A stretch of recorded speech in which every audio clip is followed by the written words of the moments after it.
তারা প্রধানমন্ত্রী বলেছেন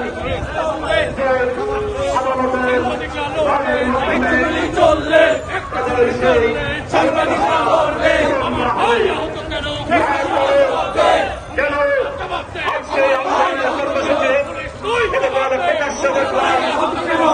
কোটা সংস্কার আন্দোলনের পেশাগত দায়িত্ব পালন কালে আপনার সাংবাদিকদের উপর নির্যাতনের প্রতিবাদে বিভিন্ন টিয়ার গ্যাস আপনার টিয়ার রাবার বুলেট নিক্ষেপের তাদের ঢাকা সাংবাদিক ইউনিয়ন এবং বাংলাদেশ ফেডারেল সাংবাদিক ইউনিয়ন মিছিল নিয়ে নামছে। আপনি দেখছেন এখন এতক্ষণ যারা সমাবেশ করেছিল এখন ঢাকা সাংবাদিক ইউনিয়ন